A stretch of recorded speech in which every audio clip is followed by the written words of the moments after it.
Welcome to my YouTube channel. ఈరోజు మనం discuss చేసుకోబోయే ఒక మంచి వీడియో టాపిక్ గురించి నేను మీకు చెప్పబోతున్నాను. దయచేసి అందరూ జాగ్రత్తగా వినండి. ఒక చీకటి గది. FBI ఏజెంట్స్ నిశ్శబ్దంగా ఒక ఇంటిని సరౌండ్ చేశారు. ఒక ల్యాప్టాప్, ఒక మనిషి, కానీ అతను ప్రపంచంలోనే అతి శక్తివంతమైన సిస్టమ్స్ ఉడికించాడు. అతని పేరు కెవిన్ మిట్నిక్. ప్రపంచం అతన్ని మోస్ట్ వాంటెడ్ హ్యాకర్ అంటుంది, కానీ అసలు నిజం అది కాదు. ఈ కథలో క్రిమినల్ ఉన్నాడు, జీనియస్ ఉన్నాడు, విక్టిమ్ ఉన్నాడు, హీరో కూడా ఉన్నాడు. ఈ వీడియో చివరి వరకు చూడండి. మీ అభిప్రాయం కెవిన్ మిట్నిక్ మీద పూర్తిగా మారిపోతుంది. Birth and early life. Kevin Mitnick జన్మించిన సంవత్సరం 1963 లాస్ ఏంజల్స్లో ఒక మిడిల్ క్లాస్ ఫ్యామిలీలో. చిన్న వయసులోనే అతని తల్లిదండ్రులు విడిపోయారు. లోన్లీనెస్, అట్రాక్షన్ ల్యాక్ అవే అతని జీవితాన్ని మార్చాయి. ఇతర పిల్లలు క్రికెట్, గేమ్స్ ఆడితే కెవిన్ మాత్రం కోడ్స్, ట్రిక్స్, సిస్టమ్స్ మీద అబ్సెస్డ్ అయిపోయాడు. అతనికి కంప్యూటర్ అంటే పవర్ కాదు, control. Early struggles and obsession.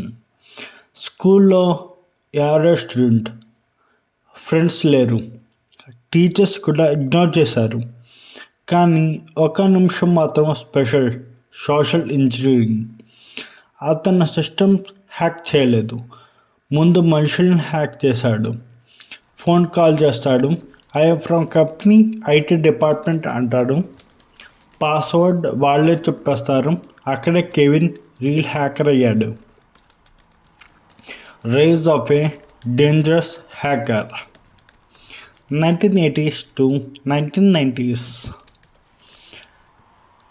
Kevin hack చేసిన companies AT&T, IBM, Nokia, Motorola. ప్రభుత్వం భయపడింది, మీడియా సెన్సేషనలైజ్ చేసింది. He can launch nuclear missiles అనే రూమర్స్ కూడా వచ్చాయి. ట్రూత్ ఏమిటంటే అతను డేటా డిస్ట్రాయ్ చేయలేదు, మనీ స్టీల్ చేయలేదు, క్యూరియాసిటీతో సిస్టమ్స్ ఎక్స్పోజ్ చేశాడు. కానీ లాస్ట్కి curiosity crime. Arrest, prison and isolation. 1995 FBI అతన్ని అరెస్ట్ చేసింది. ప్రిజన్లో 5 years, అందులో 8 months solitary confinement. Reason, computer వచ్చేస్తే వరల్డ్ డేంజర్ అన్న భయం. ఇమాజిన్ చేయండి, ఒక హ్యూమన్ బీయింగ్ కంప్యూటర్ చూడడానికి కూడా పర్మిషన్ లేదు. అది పనిష్మెంట్ కాదు, mental torture. Transformation from villain to hero. Present నుంచి బయటకు వచ్చిన తర్వాత కెవిన్ రివెంజ్ తీసుకోలేదు, క్రైమ్ చేయలేదు, అతను మారిపోయాడు. World's top cyber security consultant అయ్యాడు. గవర్నమెంట్స్, కంపెనీస్ అతన్నే ప్రొటెక్ట్ చేయమని అడిగాయి. బుక్స్ కూడా రాశాడు. అదేమిటంటే ఫస్ట్ బుక్ వచ్చేటప్పటికి ది ఆర్ట్ ఆఫ్ డిసెప్షన్, రెండో పుస్తకం వచ్చేటప్పటికి ghost in the wires.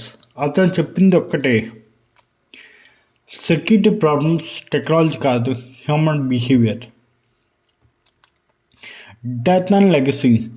Kevin Mitnick 2023లో క్యాన్సర్ వల్ల మరణించాడు. బట్ అతని స్టోరీ ఇంకా లైవ్లో ఉంది. క్రిమినల్ కాదు, మిస్అండర్స్టూడ్ జీనియస్, అన్నాయింగ్ కాదు, అబ్సెస్డ్ లెర్నర్, విలన్ కాదు, warning to the world. Ending message వచ్చేటప్పటికి కెవిన్ మిట్నిక్ మనకి చెప్పింది ఒక్కటి, సమాజం అర్థం చేసుకొని వాళ్ళే ఫ్యూచర్ని చేంజ్ చేస్తారు.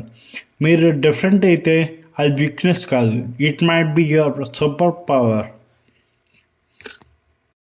కానీ మనం ఇందులో నుంచి కొన్ని మోటివేషనల్ పాయింట్స్ తీసుకోవచ్చు. అదేమిటంటే ఒక కెవిన్ మిట్టిక్ ఒక లైఫ్ వల్ల కొన్ని మోటివేషన్ వర్డ్స్ నేను చెప్పాలనుకుంటున్నాను. అది ఫస్ట్ది ఏంటంటే ఒంటరితనం నుంచే మొదలైన శక్తి. కెవిన్ మిట్నిక్ ఒక జీనియస్గా పుట్టలేదు. అతని బాల్యం చాలా సాధారణం కాదు, కష్టాలతో నిండింది. చిన్న వయసులోనే తల్లిదండ్రులు విడిపోయారు. తల్లి ఉద్యోగం చేసేది. కెవిన్ చాలాసార్లు ఒంటరిగా ఉండేవాడు. ఆ లోన్లీనెస్ అతన్ని లోపల నుంచి తినేస్తుంది. ఎవరు అర్థం చేసుకోరు, ఎవరో మాట్లాడరు. ఇలాంటి సిచ్యువేషన్లో చాలామంది విరిగిపోతారు. కెవిన్ మాత్రం లోపలికి వెళ్ళిపోయాడు. ఇక్కడే మొదలైంది అతని అబ్సెషన్. టాలెంట్ కాదు, అబ్సెషన్ డేంజరస్. కెవిన్కి కంప్యూటర్స్ మొదట హాబీ కాదు, అవి అతనికి ఎస్కేప్ రూట్. స్కూల్లో టాపర్ కాదు, టీచర్స్ ప్రైజ్ చేయలేదు, ఫ్రెండ్స్ లేరు. కానీ ఒక్క విషయం అతనికి గుర్తించాడు. సిస్టమ్ ఎలా పనిచేస్తుందో అర్థం చేసుకుంటే సిస్టమ్ నన్ను కంట్రోల్ చేయదు, నేను సిస్టమ్ని కంట్రోల్ చేయగలను. ఇది పవర్ కాదు, ఇది ఒక కాన్ఫిడెన్స్. నిజంగా చెప్పాలంటే కెవిన్ ఒక హ్యాకర్ కాదు, హ్యూమన్ సైకాలజీ రీడర్. అతను కంప్యూటర్ హ్యాక్ చేయలేదు, అతను మనుషుల్ని చదివాడు. వాళ్ళ fear, trust, ego all explore చేశాడు. కెవిన్ ఒక విషయం ప్రూవ్ చేశాడు. అదేమిటంటే టెక్నాలజీ ఎంత స్ట్రాంగ్ అయినా హ్యూమన్ వీక్నెస్ ముందు అది నథింగ్. ఇక్కడ మోటివేషన్ ఏంటి అంటే బుక్స్ చదవడం కన్నా హ్యూమన్స్ని అబ్జర్వ్ చేయడం పవర్ఫుల్. ఇంతకే చూసుకోవాలంటే ప్రపంచం అంతా అతన్ని ఒక మాస్టర్గా చూసింది. మీడియా అతను భయంకరంగా పెయింట్ చేస్తుంది. ఎలాగంటే అది న్యూక్లియర్ మిసైల్స్ లాంచ్ చేయగలడు అని, ఇంటర్నెట్ డిస్ట్రాయ్ చేయగలడు అని, డేంజరస్ క్రిమినల్ అని చెబుతుంది. కానీ నిజానికి చెప్పాలంటే కెవిన్ ఒక మనిషి స్టీల్ చేయలేదు, డేటా డిస్ట్రాయ్ అసలు చేయలేదు, రివెంజ్ అసలు తీర్చుకోలేదు. అతని క్రైమ్ ఒక్కటే, క్యూరియాసిటీ. కానీ సొసైటీని యాక్సెప్ట్ చేయలేదు. Solitary confinement, breaking point. కెవిన్ని ప్రజల్లో పెట్టారు. కంప్యూటర్ టచ్ చేయడం కూడా క్రైమ్. ఇమాజిన్ చెయ్యి, నీ జీవితం కంప్యూటర్ చుట్టూ తిరిగితే అదే నీ బ్రీత్ అయితే, అది నీ నుంచి తీసేస్తే. సాలిటరీ కన్ఫైన్మెంట్ అంటే శరీరం కాదు, మనసు విరిగిపోవడం. అక్కడ చాలామంది ఇన్సైడ్ అయిపోతారు. కెవిన్ అయ్యాడా? లేదు, అవ్వలేదు. అతను అక్కడే మెంటల్లీ ఎవాల్వ్ అయ్యాడు. రీబర్త్ హార్ట్ నుంచి పర్పస్కి. ప్రెజర్ నుంచి బయటకు వచ్చి కెవిన్కి ఆప్షన్స్ ఉన్నాయి. అదేంటంటే ఫస్ట్ రివెంజ్ తీసుకోవాలి, సెకండ్ థింగ్ క్రైమ్ చేయాలి, third thing under ground life. కానీ అతను ఇవేమీ చేసుకోలేదు. కానీ అతను చూస్ చేసుకుంది ఏమిటంటే నాలెడ్జ్, టీచింగ్, ప్రొటెక్టింగ్ అదర్స్. అతను గవర్నమెంట్కి, కంపెనీస్కి చెప్పింది మీ సిస్టమ్స్ వీక్ కావు, మీ పీపుల్ అంటరైంది అని చెప్పాడు. From most wanted to most trusted. ఇది కెవిన్ మిట్టిక్ జీవితంలో బిగ్గెస్ట్ లెసన్. నీపై నమ్మకం లేని ప్రపంచాన్ని ఒకరోజు నిన్నే నమ్మేలా చేయొచ్చు.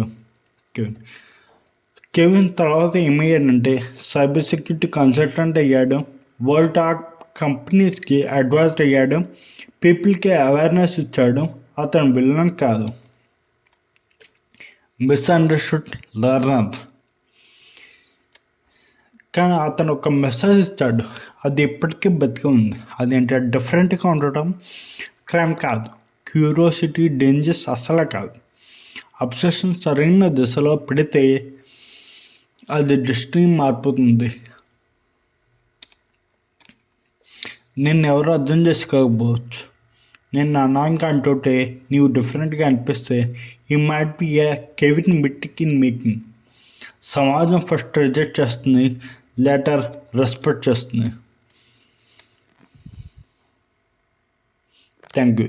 ఈ వీడియో కనుక మీకు నచ్చితే లైక్ చేయండి, షేర్ చేయండి, సబ్స్క్రైబ్ చేయండి. ఇవి మాత్రం మర్చిపోకండి. ఒకవేళ కంటెంట్ నచ్చితే కామెంట్ కూడా చేయండి. Thank you.